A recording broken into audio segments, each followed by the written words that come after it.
This is the Mistress Carrie Situation Report for March 27th, 2024. Your daily entertainment headlines, industry info, and everything rock. Just announced, Korn are headed to the Xfinity Center in Mansfield, Massachusetts with Gojira and Spirit Box on Saturday, September 21st. Tickets go on sale to the general public this Friday, March 29th at 10 a.m. Eastern. Korn are playing 25 dates on their North American tour that kicks off in Tampa, Florida on September 12th and wraps up 6 weeks later in St. Paul, Minnesota. The band have also announced they're headlining a show at BMO Stadium in Los Angeles to celebrate their 30th anniversary in October. That show is already sold out. A feature-length, in-depth look at one of the world's most successful rock bands, Nickelback, is going to tell the story of their humble beginnings in Alberta to the explosive global success of How You Remind Me in 2001 and the record-breaking hits that followed and continue to this day. The film is also going to take a look at the online negativity and the waves of Nickelback hate that followed. The movie is called Hate to Love Nickelback and is set to screen in theaters for only 2 days, today, March 27th,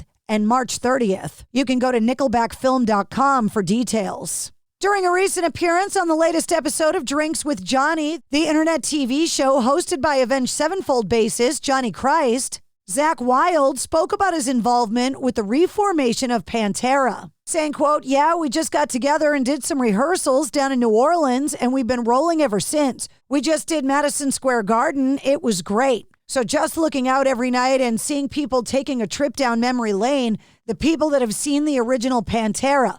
When Phil says every night, he just says how many people this is their first time seeing Pantera, and all the young people that never got a chance to see him raise their hands. It's just really a beautiful thing." Bruce Springsteen and his manager John Landau are involved in the making of a new narrative feature film about the creation of Nebraska. Deadline and Variety are reporting that actor Jeremy Allen White, the star of The Bear and The Iron Claw, is reportedly in talks to portray Bruce Springsteen. According to the online report, Scott Cooper is directing and writing the film.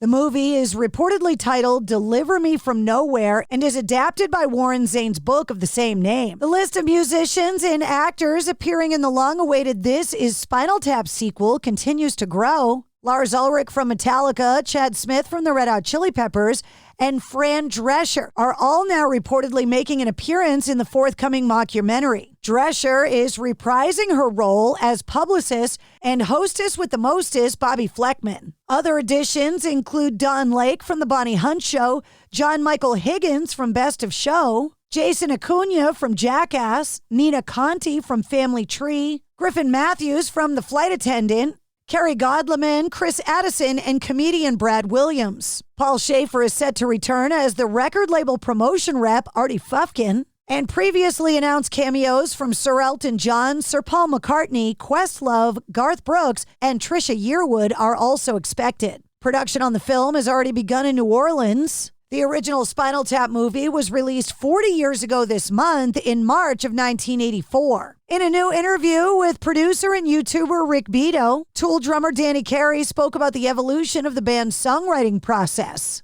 saying in 1989 and 90, they would just all get in a room together and just jam out, and songs would come together really quickly. Saying the way we write, it's all just kind of piecemealing jams together. He said it's painstaking, but the end result is where we're all completely committed to our parts, and we all have a belief in what we're playing because it's been through a filter, so it's good in that way. Then, once we get there, though, then we lay it out on Maynard. We'll make some adjustments, of course, if he wants to dig in and sing another verse or extend the things, saying, quote, "We're flexible." Danny Carey also said that the band has just finished remixing Anima for a vinyl reissue. And Creed are getting ready to embark on their first headlining shows in over a decade. And Kraft Recordings is celebrating the recently reunited band with their first wide vinyl release of their multi-platinum selling greatest hits collection. Originally issued in 2004 as a limited edition pressing, the 13-track compilation spans the Grammy and American Music Award-winning band's first 3 albums and features chart-topping hits like Higher, One Last Breath, With Arms Wide Open, and My Sacrifice. The new Greatest Hits collection on vinyl from Creed arrives on May 24th. And e.l.f. Cosmetics and Liquid Death are coming together to launch Corpse Paint, a new black metal-inspired makeup collection in a coffin-shaped box, with Chief Marketing Officer for e.l.f. Beauty saying, quote, "We had a lot of fun and a lot of laughter bringing Corpse Paint to life, pun intended." You can go to the e.l.f. Cosmetics website to pre-order your coffin. And new releases expected on Friday: Deep Purple's Machine Head, the Super Deluxe Edition, featuring remixes by Dweezil Zappa; Pussifer, A Perfect Circle, and Primus, the Sasanta EPPP; and Sum 41's final studio album, Heaven by Hell. And that's your sit rep. For more details on all of the stories, check the links in the show notes of this episode. And don't forget to like, follow, and subscribe to the Mistress Carrie Podcast. New full-length episodes come out every Wednesday. Episode 199, featuring Chris Jericho from Fozzy, is available now.